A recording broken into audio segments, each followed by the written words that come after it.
Coba Anda bayangkan kalau semua fondasi sains modern yang Anda pelajari sejak sekolah itu salah. Waduh, salah gimana nih maksudnya? Ya, kayak konsep evolusi Darwin, terus kebanggaan kita soal pencapaian peradaban yang rasional ini, bagaimana kalau sebenarnya itu semua cuma sebuah narasi panjang, gitu. Narasi yang justru bikin umat manusia makin kehilangan insting terdalamnya. Oh, wow. Jadi peradaban modern yang serba efisien ini menurut narasi itu malah mematikan kapasitas kita ya? Benar banget. Mematikan kapasitas kita untuk benar-benar merasakan kehidupan. Nah, selamat datang di penelusuran mendalam kita kali ini. Iya, dan eksplorasi kita hari ini bakal membedah materi yang bisa dibilang masif dan luar biasa provokatif ya. Sangat provokatif. Ini dari kanal YouTube Predictive History. Judulnya Secret History Number 11, Dawn of the Human Imagination. Tapi sebelum kita masuk lebih jauh, ini harus kita perjelas sejak detik pertama ya. Silahkan, silahkan. Transkrip yang bakal kita bedah ini menyajikan argumen alternatif yang secara langsung menabrak narasi arus utama. Menabrak banget sih ini. Iya kan? Ini menabrak sejarah manusia, biologi, psikologi, semuanya lah. Jadi tugas kita berdua di sini sama sekali bukan untuk memvalidasi atau menyetujui klaim mereka. Betul, kita nggak memihak sama sekali ya di sini. Tepat.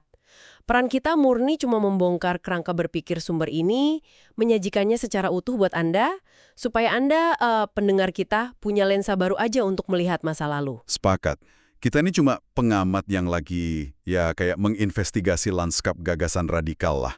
Dan titik berangkat dari transkrip ini itu adalah serangan langsung ke teori evolusi Charles Darwin. Ya, pondasi utama sains modern kita. Bener, sumber kita ini berargumen kalau gagasan Darwin yang memandang kehidupan cuma sebagai proses mutasi acak, murni materialistis dari bawah ke atas, itu udah menghancurkan pandangan dunia spiritual masa lalu. Pandangan yang meyakini kalau semua manusia itu setara secara spiritual gitu ya? Iya, terlepas dari kelemahan fisik apapun. Nah, argumen ini ditarik ke ranah sosiologis yang jauh lebih gelap lagi menurut saya. Betul, karena transkrip ini mengklaim kalau gagasan materialistis itu di abad ke-19 secara aktif dipakai buat melegitimasi kekejaman. Kayak gimana contohnya? Ya, konsep survival of the fittest itu diadaptasi jadi semacam teologi baru yang kuat adalah yang berhak berkuasa. Hukum rimba ya? Benar. Narasi evolusi ini disebut-sebut jadi pembenaran ilmiah buat imperialisme, terus rasisme sistemik, sampai eugenika loh. Tunggu, eugenika yang mensterilkan kelompok tertentu demi kemurnian genetik itu? Iya, persis. Intinya sumber ini merasa kalau kita direduksi cuma jadi keracanggis yang cuma mikirin makan dan reproduksi, kita kehilangan esensi kemanusiaan kita. Tunggu dulu. Saya harus kasih sedikit sanggahan kritis di sini, boleh ya? Boleh banget, silakan. Kalau kita bikin analogi, teori evolusi standar itu kan rasanya kayak buku instruksi mekanis saja ya, tentang anatomi biologi kita. Betul. Sementara sumber ini tuh nuntut supaya sejarah dibaca eksklusif sebagai puisi spiritual. Maksudnya, mengkambing hitamkan Darwin atas imperialisme, itu ya kayak nyalahin penemu mesin pembakaran waktu ada kecelakaan mobil kan? Masuk akal sih. Bukankah ini murni interpretasi sosiologis yang subjektif banget dari sumbernya? Valid ya. Mencampur adukan biologi sama moralitas sosial itu emang lompatan logika yang jauh. Iya kan? Tapi, kalau kita selami maksud sumber ini, serangan mereka sebenarnya tertuju pada materialisme absolut. Dampak psikologis kolektifnya, gitu. Oke, maksudnya pas masyarakat mulai memandang manusia cuma sebagai tumpukan sel yang bersaing. Nah itu, tanpa ada nilai spiritual, batas moral kan jadi kabur. Menurut mereka, pemikiran ini yang buka pintu buat manusia memperlakukan orang lain kayak hewan ternak pas penjajahan. Oke. Masuk akal sih kalau kita lihat dari sudut pandang hilangnya empati kolektif itu ya. Betul sekali. Nah, kalau sumber ini menolak keras premis manusia purba cuma digerakkan insting bertahan hidup, mereka ngasih alternatif apa dong? Mereka ngasih konsep imajinasi spiritual komunal. Dan ada banyak anomali sejarah yang diangkat buat dukung ini. Contohnya yang mana tuh? Kayak migrasi manusia prasejarah ke kepulauan Mikronesia di Pasifik. Itu kan berbahaya banget. Oh iya, menyeberangi samudra lepas tanpa tahu di ujung sana ada daratan atau enggak. Persis. Secara rasional, itu kan misi bunuh diri. Kalau cuma mikir logistik bertahan hidup, ngapain coba? Bener juga. Pasti ada dorongan lain ya. Terus juga soal struktur rumah dari tulang dan gading mamut di zaman es. Itu kan beratnya luar biasa. Dan nggak ada arsitek atau mandor kan zaman itu? Nggak ada sama sekali. Makanya sumber ini klaim kalau pencapaian mustahil ini digerakkan oleh intuisi komunal. Mereka bergerak kayak satu organisme yang terhubung gitu. Wah, ini bikin merinding sih. Tapi tahu nggak, saya paling terkesima waktu transkrip ini mulai bahas mahakarya lukisan gua. Ah, ya, seni visual purba. Iya, dan bukan cuma Homo sapiens, tapi ada bukti ritual Neanderthal juga. Dan gua tempat lukisan ini tuh bukan tempat yang nyaman loh. Sama sekali nggak. Itu di kedalaman yang gelap gulita kan? Gelap, sempit, basah, dan yang paling ekstrim oksigennya sangat minim.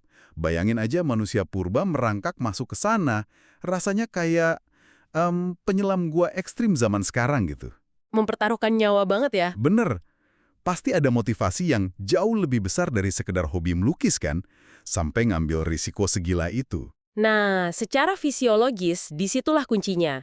Sumer berargumen kalau lokasi minim oksigen itu dipilih secara sengaja. Sengaja gimana? Buat nyari sensasi. Bukan. Kekurangan oksigen atau hipoksia itu mempengaruhi kerja otak.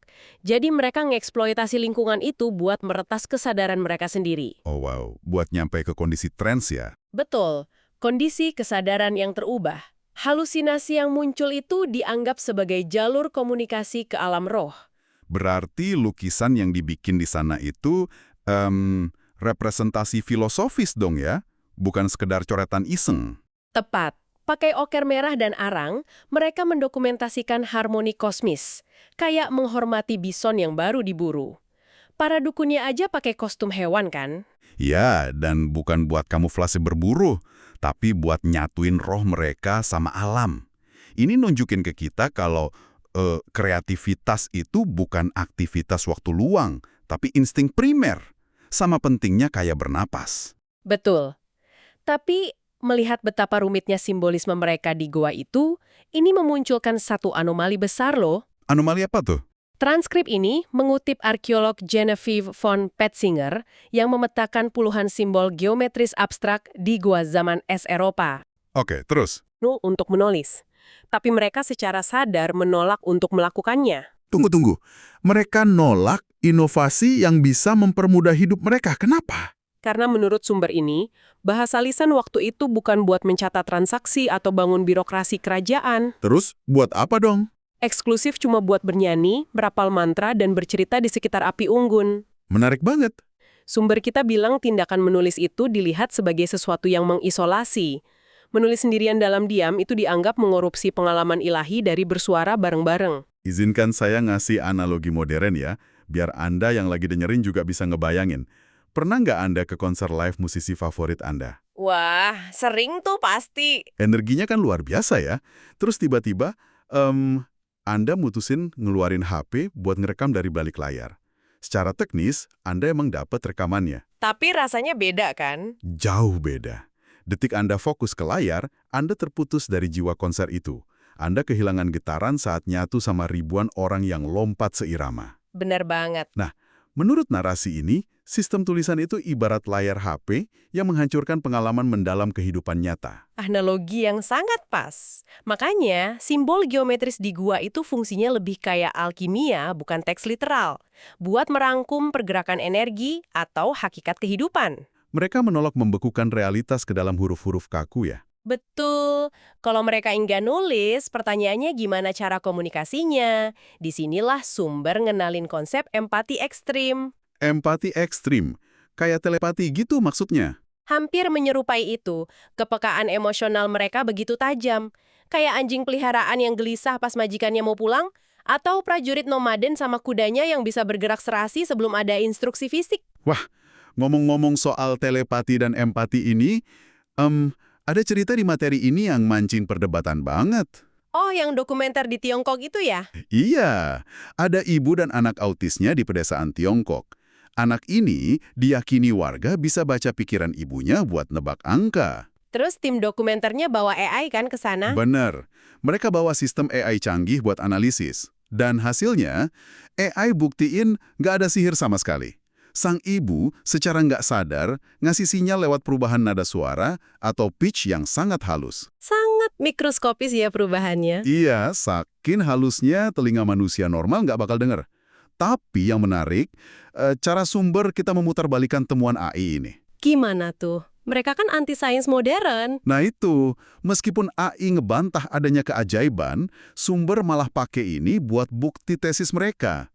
Argumennya, kepekaan pendengaran anak autis itu adalah sisa-sisa dari radar empati purba umat manusia. Jadi mereka nggak ngelihat itu sebagai trik ya? Enggak sama sekali. Mereka ngelihatnya sebagai demonstrasi bahasa emosional rahasia berbasis cinta yang melampaui batasan linguistik. Tapi jujur aja, ironi di cerita ini gede banget loh. Gimana nggak ironis, sepanjang transkrip, sumber ini ngehantam sains materialistis dan teknologi peradaban modern. Tapi buat ngebuktiin empati purba, mereka malah ngandelin AI. Tepat. AI itu kan puncak pencapaian logika peradaban itu sendiri. Ini kontradiksi dan sangat masif kan? Sangat masif. Tapi lucunya, kontradiksi itu justru dipakai jadi batu loncatan buat melancarkan kritik paling relevan buat kita sekarang. Kritik soal apa? Mereka bilang institusi pembuat AI itu kayak sekolah yang kaku. Pekerjaan korporat pada dasarnya mengondisikan kita buat hidup layaknya robot. Rutinitas kita mematikan kepekaan jiwa. Ini secara langsung menjawab epidemi depresi dan krisis kecemasan zaman sekarang ya? Betul. Fenomena keterasingan pas kita berjam-jam natap layar demi likes itu masuk akal banget di kerangka ini. Kita depresi bukan cuma masalah kimiawi otak. Tapi karena jiwa kita lagi kelaparan. Tepat. Kita kelaparan akan koneksi empati komunal yang diputus sama struktur peradaban modern. Gila sih ini. Nah, kalau peradaban modern menekan empati ini, siapa dong yang di masa kini masih punya akses ke imajinasi masa lampau yang murni itu? Nah, di bagian ini, transkrip ngelakuin redefinisi paling radikal terhadap kelemahan fisik dan kognitif. Mereka bongkar mitos sejarah, kayak peradaban selalu lebih cerdas dari suku primitif. Padahal nggak selalu gitu ya. Bener. Tapi, dekonstruksi mereka terhadap disabilitas itu yang paling bikin kaget. Sebentar, gimana cara mereka melihat disabilitas? Mereka berargumen kalau orang yang sering diabaikan atau dianggap beban, kayak pasien Alzheimer, tunarungu, tunanetra, atau yang autisme, itu sebenarnya lagi melepaskan diri dari sosialisasi yang dipaksakan. Wow, jadi dengan hilangnya filter sosial itu, mereka kembali ke kondisi asli umat manusia. Betul, kondisi yang ilahi, di mana empati beroperasi tanpa batas rasionalitas. Narasi ini didukung contoh yang lumayan bikin merinding loh. Kayak pasien Alzheimer yang udah lupa cara ngomong logis, tiba-tiba dorongan spiritualnya meledak. Iya, mereka mulai melukis obsesif, nyanyi-nyanyi, pengen nyatu sama alam. Dan ditarik garis sejajar juga sama jenius sejarah kan? Kayak Beethoven yang katanya melihat getaran arsitektur musik pas dia perlahan tuli. Atau John Milton yang mendengar puisi Paradise Lost didiktekan waktu dia buta. Benar. Bahkan dikorelasikan sama pengalaman orang pakai psikedelik. Mereka kan sering laporin lihat realitas sebagai ladang energi yang beresonansi, kayak lukisan Starry Night-nya Van Gogh. Bagi sumber ini, persepsi itu bukan otak yang malfungsi loh. Itu penglihatan sejati ke struktur alam semesta yang gagal ditangkap sama kita-kita yang normal ini. Ada satu studi kasus arkeologis di akhir materi yang benar-benar ngubah cara saya mandang leluhur kita. Yang Romito 2 itu kan? Iya, penemuan kerangka Romito 2.